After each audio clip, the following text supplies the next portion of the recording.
All right, guys. Typically, we don't get started this quickly, but we're starting a little early today. I didn't bring my tank top. I really wish I did.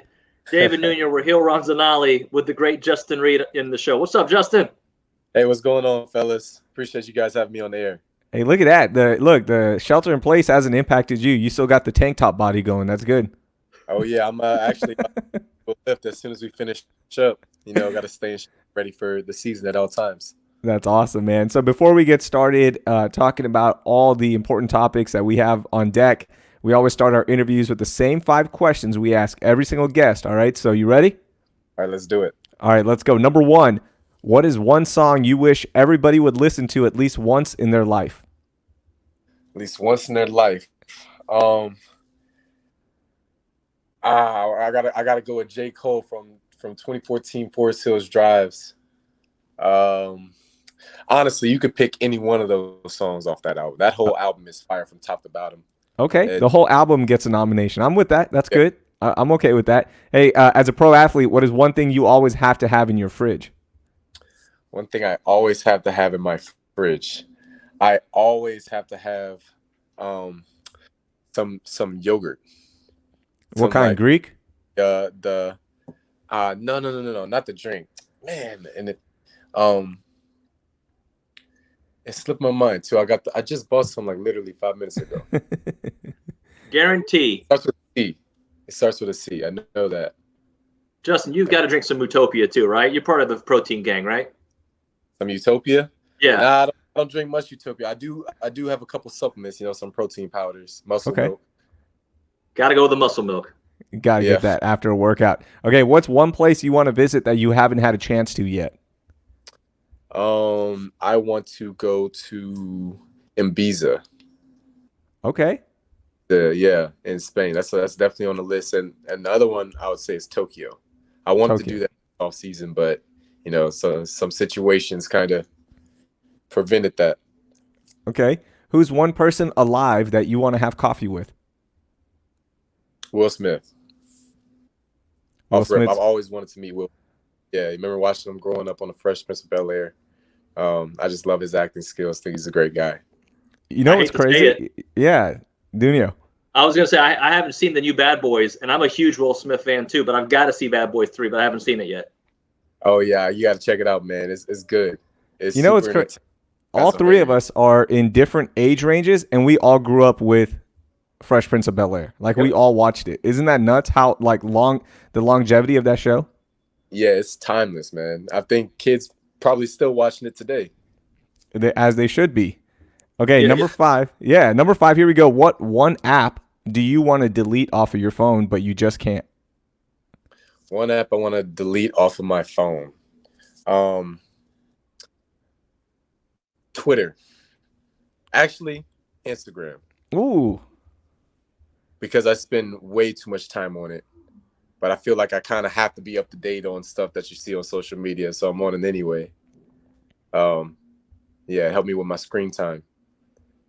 I love how a few minutes ago, Justin, Raheel basically let you know that I'm like the grandfather of the group. He said 3 generations here watching The Fresh Prince. I may be Yeah, 20 years older than you, but I think I still get down with it. So let's talk. There's a lot that I want to get with you, Justin, because I know that you are very socially conscious. You're an amazing player, a leader in that locker room, even as a young player, even at your rookie year, some people looked at you. So we'll start off with these last couple of weeks, the protest and what they have meant to you, because your family has really been involved with this from the very beginning, with your brother Eric really having Colin's back and being one of the first to kneel. yeah. I've always been very close to the movement. Even back in 2016, I've felt the backlash of Colin Eric protesting and narrative being hijacked on, oh, it's about the flag, it's about this, it's about that, and it's about none of that. It was about police brutality. People. Um, it's sad that the story became really trying to fight over the control of the narrative rather than what the actual issues were at hand. Which Colin repeatedly said over and over, but people still wanted to take it out of context and talk about how he was disrespecting the flag or whatever. My family's gotten emails, letters calling us terrorists because we're taking a knee on the flag. I've heard it all. so when you got into the league, we were just a year removed from everything happening. was there any kind of discussion with anybody, in power, whether it be from the Texans side, agent side, anything like that, where they told you, hey, you shouldn't do this or you should do that regarding commenting on what your brother was doing and what was happening with the movement? Yeah, I do think it actually played, because I am a socially conscious guy. I think it had an effect on kind of my draft status, what happened in the draft in the first place. And then even as I got to the league, no one, everyone was always very careful about how they worded things. No one directly said, don't kneel, don't do anything like that. But they're almost encouraging you not to do it, with the way that they're wording, like what you should do during the national anthem and things like that. And I don't want to dive too deep into the details of that. But it did feel like it wasn't an open space or conversation to be able to do that. And I feel like it was well known around the league between 2016 up to 3 weeks ago that if you were participating in any of that, you were potentially hurting your own career. You know what I mean? In the long run. Justin, so now the nation, I hate to say it this way, but we've got the nation's attention, right? People are feeling impacted to change, to make some moves, even the ones that were silent before. But what's next? What has to happen? I think that this is where we are right now. I think that we have went into the first stage and now we're exiting out of it. That first stage being the message is finally being received, it's been delivered, and it's being received. Two parts of conversation. People are telling their stories. People are talking about it. People are listening. People have their ears open. People are eager to help. There's a lot of raw emotion and raw energy going around, going in a whole bunch of different directions. And I think all that's great. That's the first step. I think the next step now is the actionables. You know what I mean? There's people that have been pointing the finger at so-and-so. You have some politicians trying to make it a political issue. It's not a political issue. It's a humanitarian issue. And I think everyone can agree that people think there needs to be some form of change and restructuring with the way that police conduct themselves. And I'm not chastising every officer on the field. I'm just talking about the police officers that need to be held accountable for killing innocent, unarmed, nonviolent people of all races, Black, white, Asian, Hispanic, whatever, purple, green. It isn't exclusive to African Americans, although there is a tendency that it happens to African Americans more often. So that is really, I believe, the next step is that we need to start attacking ways to create change and not let it get to the point where we're just pointing the finger at saying, well, it's this person's fault, it's this person's fault. Well, what's next though? You know what I mean? Okay, it doesn't matter. Really, how can we prevent the next victim? What's the next steps for that? Talking to our leaders in government, talking to the police chief where applicable. I think that's the next step for us. And for you personally, what are you doing to help that? I know on social media, you're pointing out these important factors. You're telling people to do certain things. What else are you doing to help out and really capture that positive momentum to make these changes that you talked about? Well, one of the biggest things that I'm starting to see happening, especially on social media and going around, is I'm trying to keep the focus on where it's supposed to be. And not because I've seen what happened in 2016 where the narrative gets hijacked. So one of the biggest issues for me personally is I'm trying to keep the movement and people's interpretations of the movement centered. I mean, I was in Austin this past weekend and I had a conversation with my Uber driver. He's a great guy. We talked like the entire time we were riding. It was a 20-minute drive. And he had some confusion on what the Black Lives Matter movement was versus the Antifa. He kind of grouped them together, and I was like, those aren't the same people. The rioters and the protesters are mutually exclusive and independent groups. They're not the same. Then I just had a couple conversations about them on the history of how the protest movement started, how Green Beret helped talk to Kaepernick about how kneeling was more respectful than sitting, and how the military does that for their fallen comrades, and it's still a way to show respect. I had a conversation about just the repetitive issues and how really the only thing that's changed in the last 50 years is that we have cameras to be able to capture the incidents and highlighting the different officers and disparities between sentencing between when if a African American is killed versus another race is killed. And by the end of the conversation, he actually ended up being like, oh, okay, I understand now. I never really was explained to it from that perspective. I never got that deep into it. So I think my job right now is to still continue to try and educate other people on the real meaning of the movement. I've been in contact with the Houston Texans and our PR staff. We're planning on trying to get on air, do a lot more vocal movements. And then I have teammates like Michael Thomas and Kenny Stills that have also been already working for the last 5 years doing work and just helping promote them and support them with how their movements are going too. We're here talking to Justin Reid. Justin, you know this. I mean, from growing up in football and whatnot, the head coach of a football team is only loved when they win a Super Bowl. If not, there's going to be a lot of criticism. But last week, OB had some powerful words that I'm sure you saw and heard. Just what did that mean to your locker room to hear not only OB, but Cal, the entire organization really have you guys back?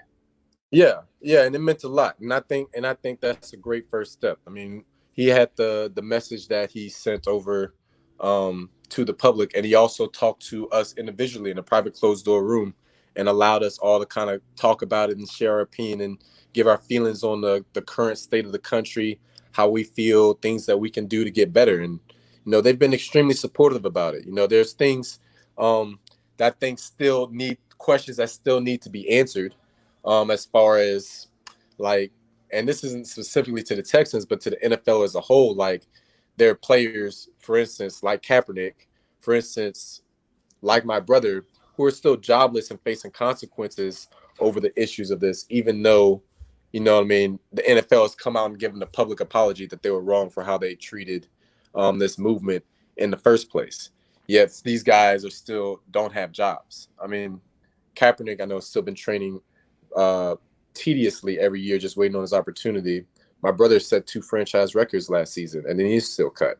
So there's a little bit of issues there. That's a little bit more personal. But even just credit to the Houston Texans organization. They've all been contacting me and then been helping me get the message out, and they've been a very good listening ear on how we can improve the social relations and social issues of the country. Was it surprising to you to see the NFL make the statement that they did last year because of all the reasons that you pointed out? In 2016, we're coming off an election where it seemed like the public opinion swayed one way and you were trying to appease that fan base. And now the NFL just openly coming out, especially Roger Goodell, talking about we were wrong. We made the mistake. We didn't listen last time, and now we will listen. And as you mentioned, yes, they made the statement, but what are they going to do from here? But was it still surprising to you that they came out and said it? No, I don't feel like they had a choice but to take ownership of it, because it was at a point that they couldn't deny it anymore. It was taking the whole nation by storm. Had there not been riots and protests and everything basically hitting the fan, there wouldn't have been an apology. But there wasn't any choice but to, because at that point, it became the overwhelming public opinion of the nation that this is actually a problem. And at that point, it became more, quote unquote, in the best interest of the NFL to actually be on the side of right instead of just trying to dismiss it. Justin, one more on this topic, and then we'll move on to some football stuff. I just got to ask, do you think Colin or your brother are in the league next year? I believe they deserve a chance. I believe they at the very least deserve the chance to prove themselves. And I'm not saying they deserve to be on the team just because of who they are, although I kind of do. But I think they deserve the chance to prove themselves, to show that they are the player that's ready to be on an active 53-man roster. And I think when they get that opportunity, that they will prove that. Now, with your brother, I thought that was a sign of a little bit of change, right? Just a little bit when he was signed after everything. And as you mentioned, had a fantastic year. And I was like, okay, maybe the NFL is changing just a little bit. And then he was cut going into this offseason. But were you surprised that your brother was even signed going into last season? Yeah, a little bit. I mean, I was extremely happy when I found out the news and I found out that I'll actually get to play him for the first time. I mean, that was the coolest moment I've ever had, when I got to play my big brother on the same field. We had 50 family members there, half of them on the sideline for the warm-ups.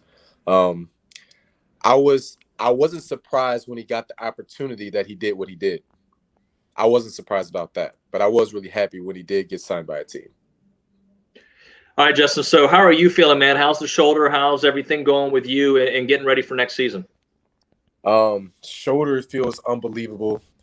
Me and a couple of my teammates, especially me and Bradley Rowe, we've been spending a lot of time in Phoenix, training with this guru, Will Sullivan, who is like just a real technician on just the art of DB play, man coverage, zone coverage, as well as me always training with Ryan Clark, who I train with every single year. The combination of working with those two guys have been really great actually, for my growth and my confidence heading into this season. Confidence has never been an issue, but I just feel ready to take on the next stage of the next caliber level of bringing up my play. I feel like I get to head into the season fearless, healthy.